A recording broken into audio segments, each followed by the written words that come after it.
Good afternoon, everybody, and thank you for joining this webinar hosted by Explorer in partnership with Oracle.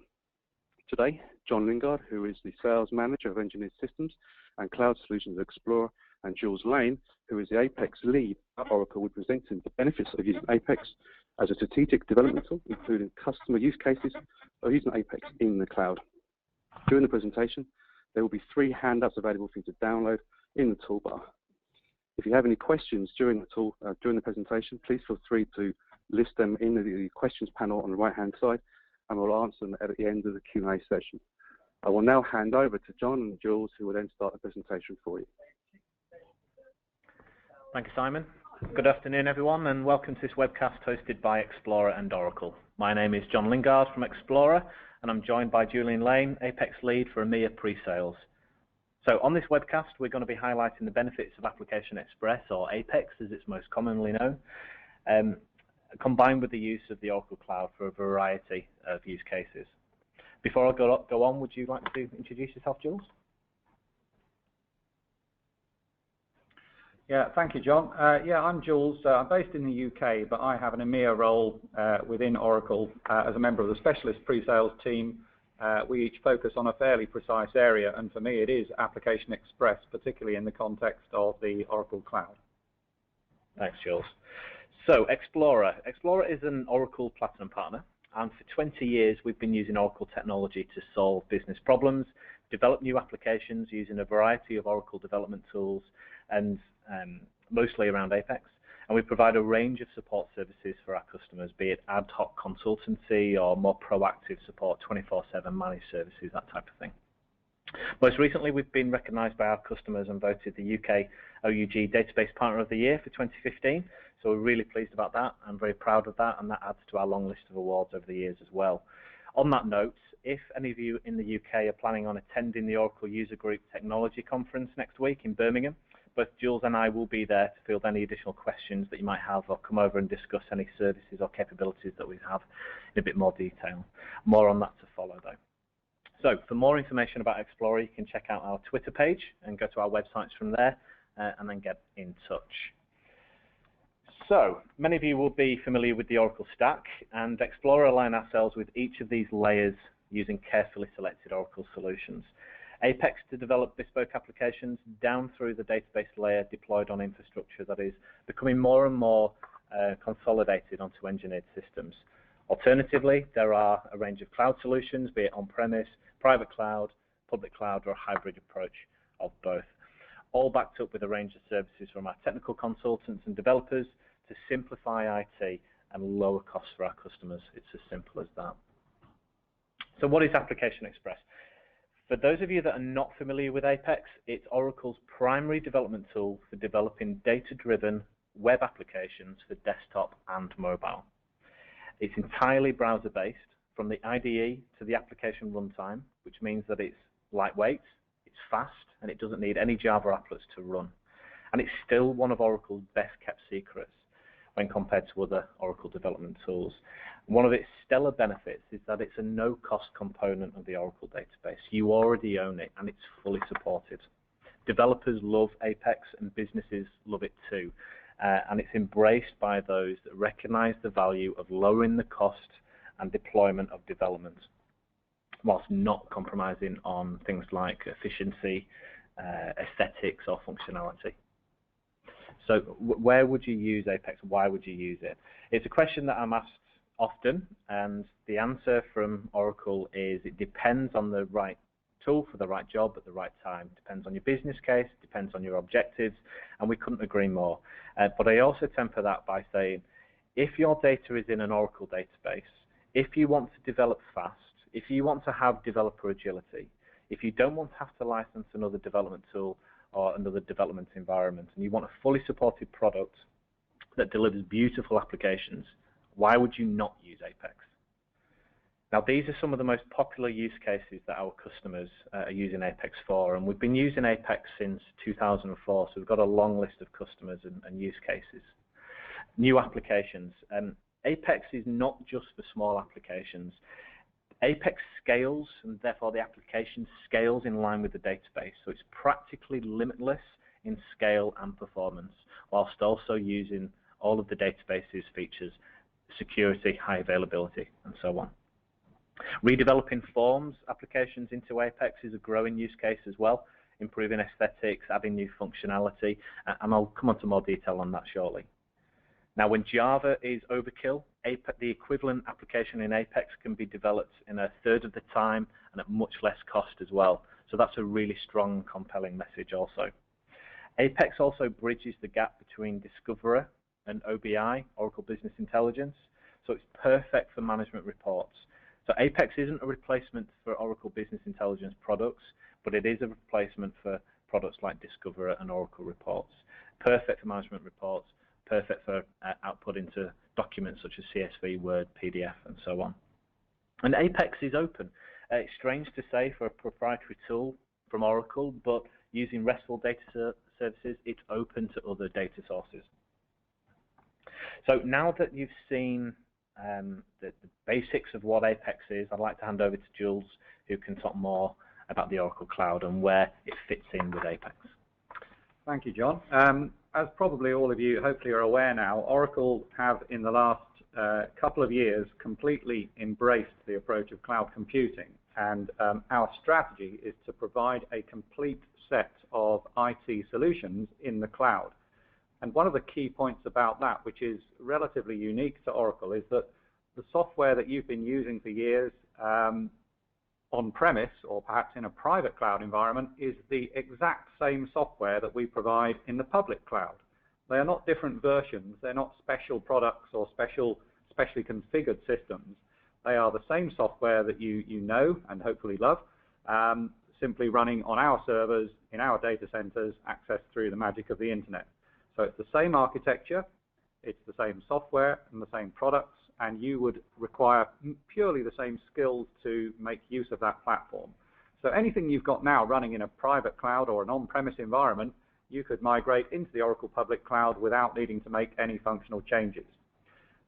So the kind of cloud solutions that we provide typically divide into three areas: infrastructure, platform, and software. So on this slide here, IaaS, infrastructure as a service, that's fundamentally the hardware components, storage, compute, and network, along with probably the operating system. Platform as a service are the enabling technologies that sit on top of that, typically database and middleware, a whole range of different middleware solutions. And then software as a service are the Oracle business applications. So if you're a customer of our SaaS cloud, you would just have your end users logging into eBusiness Suite or Fusion Apps or PeopleSoft or whatever it may be through the internet. So what we're talking about today, though, is Application Express, and Application Express is a core component of the platform as a service arena. So it's part of our PaaS environment. So we'll come back to that in a minute, but if we just think about the cloud from an agility point of view. So we're talking here really about application development today, and the key thing about application development is the need to be agile, the need to do things as quickly and flexibly as possible. So why is the cloud relevant to that? Well, if we think about the traditional kind of series of stages that a development project would go through, we've tried to replicate these on the picture here. So we have an idea, that needs to be created as a proposal and then approved by the business, and then the business needs to approve the purchasing of the necessary IT hardware and possibly software to start work. And that approval process typically takes weeks or often months, depending on the size and the decision-making process. Even when that has happened, we then need to receive and physically configure the hardware and software together and set up that infrastructure, probably test that out to make sure it's working to our requirements. And that will also take another period of weeks or quite possibly months. So that between having an idea and proposing it to our colleagues or managers, there may well be a delay of many months before we can actually start that development process. And hey, in some cases, the business opportunity may have just gone away in that time. So that's not the ideal world if we're wanting to be agile and responsive. So if we then move to the cloud, what's different? Well, what's different? Nothing's different at the beginning. Somebody still has an idea. Somebody still has to kind of wordsmith that out into a proposal. But then things are different because there's no requirement for capital expenditure. What you do with cloud services is simply subscribe to them for a predefined period of time or on a monthly or even hourly basis. And so we have the hardware and software running in our data centers around the world simply ready for you to use. So as soon as you request to have access to a service, you provide a few parameters, we automatically configure that service for you based on the already existing hardware and software, and you get an email in an hour or two saying log on here, and you're ready to go. So rather than, say, 4 months, we've typically got 4 days or even 4 weeks or even 4 days between having an idea and getting started on the development process. So the cloud is really good where you've got short-term business initiatives that need kind of immediate support from IT. On the other hand, the cloud is equally good where you're simply looking to spend a lot less money in terms of capital expenditure. So that's really, those are the two reasons for cloud, I guess. Reduced cost, increased agility, and you can see that here in these pictures.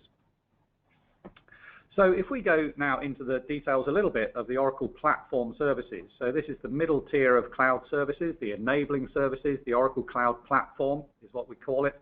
And this is a whole set of different services that you can choose to subscribe to, whichever ones you think you need to build out your solution or to run your application that possibly you've already built. So I'm not going to talk through them all. You can see the different areas that we cover here. And this is really growing almost weekly with new services and enhanced services. But where does Apex fit? So where Apex fits here, hopefully you saw that pop up from the bottom, is very firmly in the database cloud services. But interestingly, it does overlap into the application development space. So most of Oracle's kind of large-scale corporate application development is typically done with Java, and that fits within Fusion middleware, and that's all part of this application development hexagon. But Apex overlaps into that because it is, as we've already said, a complete self-contained application development and runtime environment, but the difference is it runs inside the database. So hence Apex kind of overlaps a bit between those two worlds. However, if you do want to start using Apex in the cloud, and we very much hope you will, then what you'll need to do to enable that is to subscribe to the Oracle Database Cloud Service, because that's where it lives. So there's two flavors of that, and there's very soon going to be a third flavor, which will be Exadata. The two flavors are the Schema Service and Database as a Service. And Apex is part of both of these. So if we just think about the Schema Service first of all, this is where you want a fully managed environment. You don't want to have to do any of the administrative hassle around looking after that database. You just want access to a schema in an Oracle database, and you want to be able to start building apps and loading your data and running those apps. And that's what the Schema Service is all about. This actually runs on Exadata, so you get tremendous performance, tremendous availability. You don't need to worry about that at all, and I can assure you it really does run pretty fast. I've been using it, as have my colleagues, for a while, and it runs at least as fast as a local database on my laptop, which I find quite amazing. So with the Schema Service, that really could be thought of as Application Express as a service, because Apex is the UI for the Schema Service. Apex is what you use to manage your application, build your application, and also to manage all of the database components that sit behind the scenes. So there's a whole set of DevOps tools in Apex that mean you don't need to be a technical DBA to manage your database objects and to create them and update them. So that's if you really just want to get started in the cloud. It's ready to go with no preparation, and you can just start using Apex or load Apex apps that you've already got on premise into that cloud service, and you're ready to go. You can also use SQL Developer to connect to those Apex environments in the Schema Service as well. However, if you want a bit more flexibility, what we'd really recommend in most cases is that you take a look at the Database as a Service offering. So that's the other flavor of Database Cloud. And this is aimed really at most customers who want a dedicated database infrastructure, but you want to have control of it. You want to have access to the root ID with the root password. You can create as many schemas as you like, and we provide some automated tooling around that to help you with those operations tasks. But basically, it's your database. You can do what you like with it. So in order to subscribe to that, you choose what version of the database, you choose what infrastructure size, and you choose which database edition, and then you're good to go, and you can do whatever you need to do using the full range of database functionality. But of course, within that, Apex is fully configured and ready to go on day one, so you've got Apex in there as well. So Database as a Service is right if you want to manage the database yourself. If you need more than just one schema, and if you want to use other functionality beyond just Application Express and the basic database.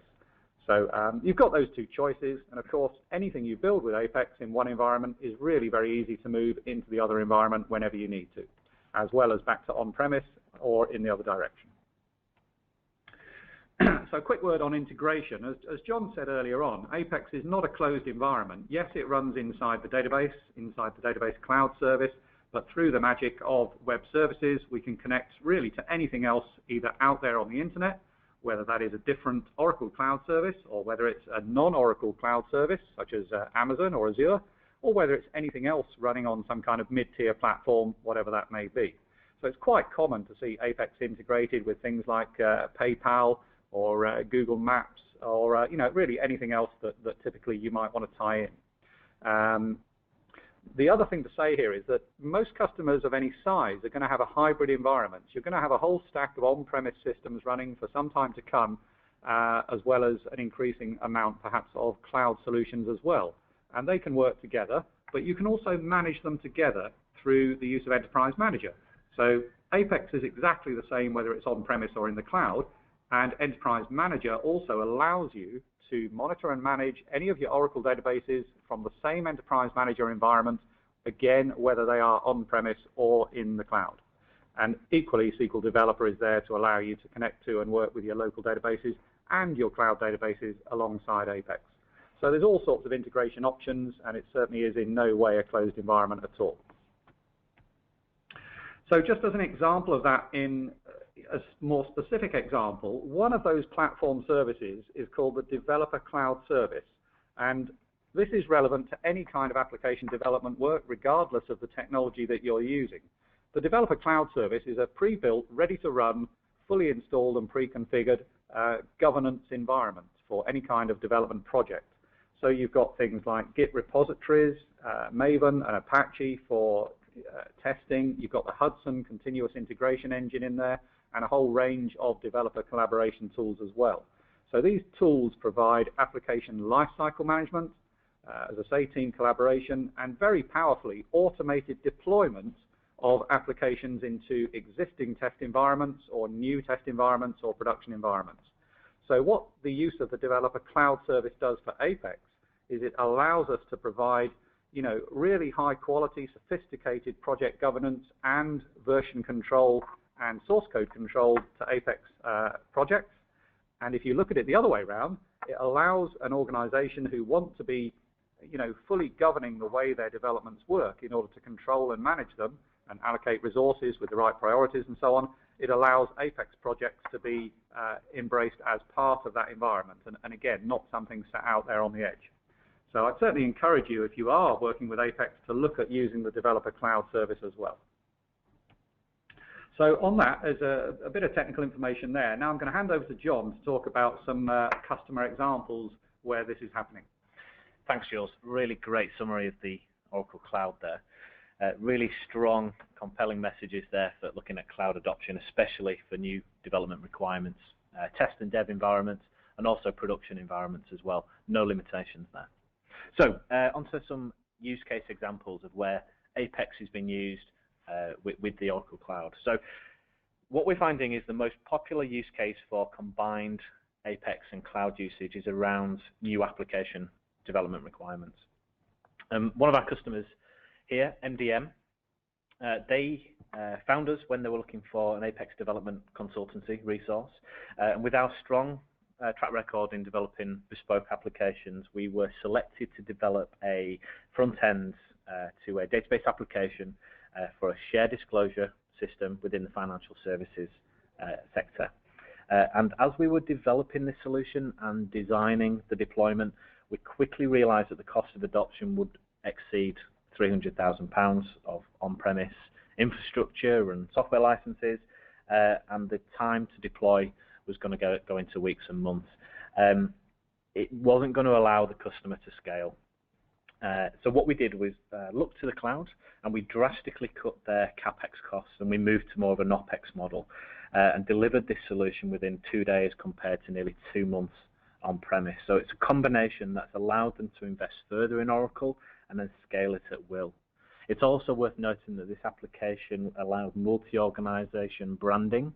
So Apex, with it being fully customizable with CSS to look as you wish, and with role-based access, it leveraged all of Oracle's database security features as well. So really important application for MDM and their customers.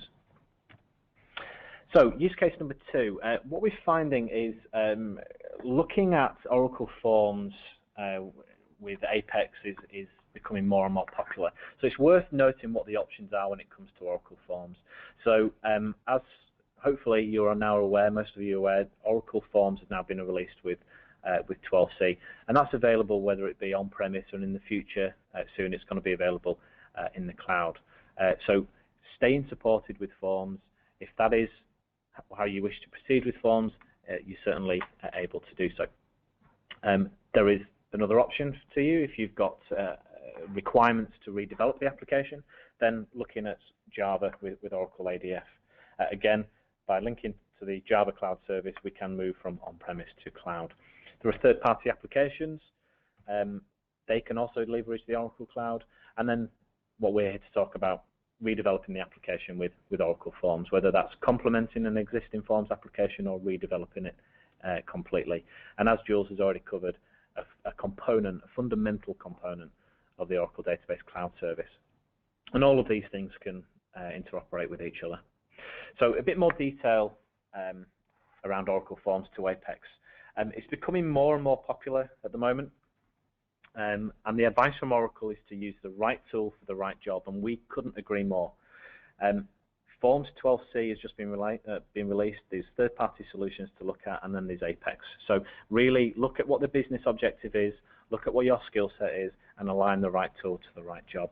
So whether you're looking at on-premise or cloud, there's certainly a future direction when it comes to Oracle Forms. And this is a case in point where so many benefits to this company, Microlease, that were looking at alternatives, and they chose Apex for a number of reasons, and their quotes are there.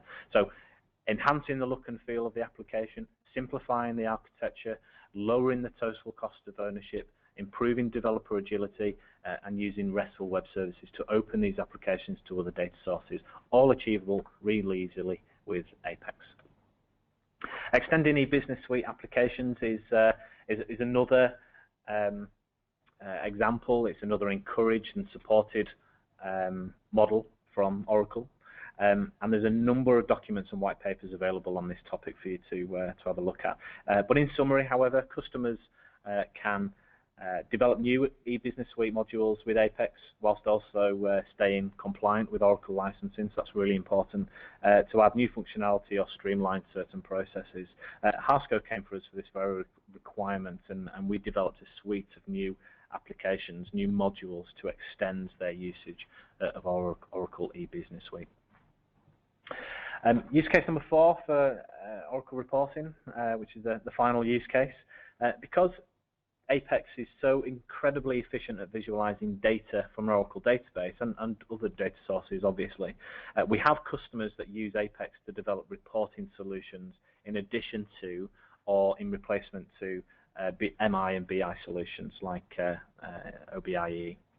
So replacing Discoverer and replacing Oracle Reports with Apex is a classic example of that, and you can easily export data to physical reports, integrate with other data sources, as well as be used on multiple devices. So again, a really powerful development tool to develop a powerful but also license-free reporting engine on an Oracle database.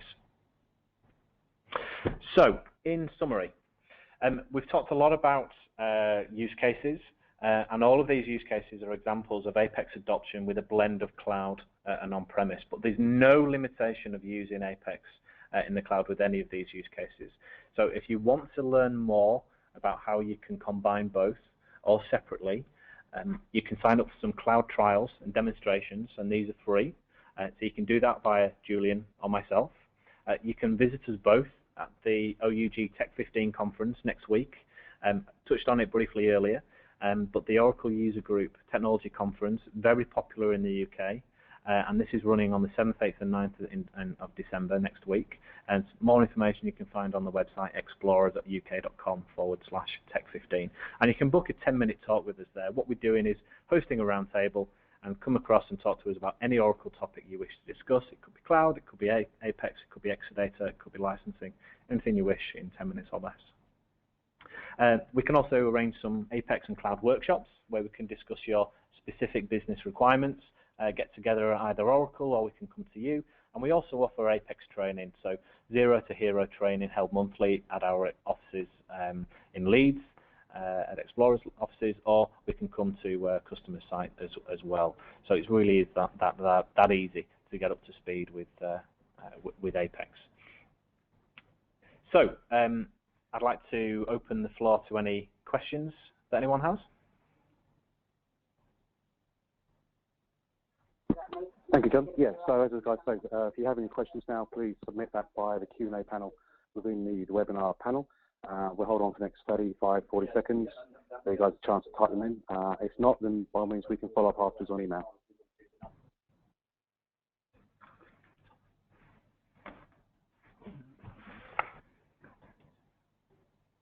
Okay, John and Jules, I have a question here from David Christopher.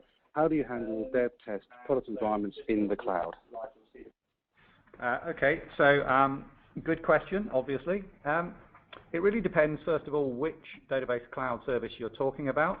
So if you're talking about the schema service, which is the pretty simple self-contained one, you've essentially got one database schema to use access through Apex. So one way to do that is that you would have multiple schema services and you would consider one of them to be production and the other one test and development, or have separate ones for test and development. So that would be fine there. The other thing, of course, is that sometimes people feel that their data is quite sensitive and they don't actually want to expose that into the cloud, even though we believe our cloud services are extremely secure, as secure as can be possibly made, and they might just use the cloud for development and test only, and they might be running their apps in production on-premise. And again, that's totally fine as well. We can move the data around through many mechanisms. We can move the Apex apps very easily as well. If we then think about the database as a service offering, now here you've got a complete database environment, so you can define as many schemas as you wish and as many database instances as you wish. So you might define multiple instances or have multiple copies of the schema, some of them production, some of them test and dev, within that same instance of the database cloud. Or again, you would probably be better off again having a separate instance of the database as a service cloud, and again you would just use those as separate environments. So really the same model as you would use on-premise currently. You just have multiple implementations of those database and other cloud services to replicate your different types of environment that you have now. Hopefully that makes sense. The only thing I would add to that is that OEM 12c is fully supported with the Oracle Cloud, so you still use that as your single pane of glass to look at all of your database instances, whether that be on-premise or in the cloud, and therefore it doesn't really matter where those instances are. You could have dev and test in the cloud, you could have production on-premise, or vice versa. But again, all managed through that user experience, that management experience of OEM.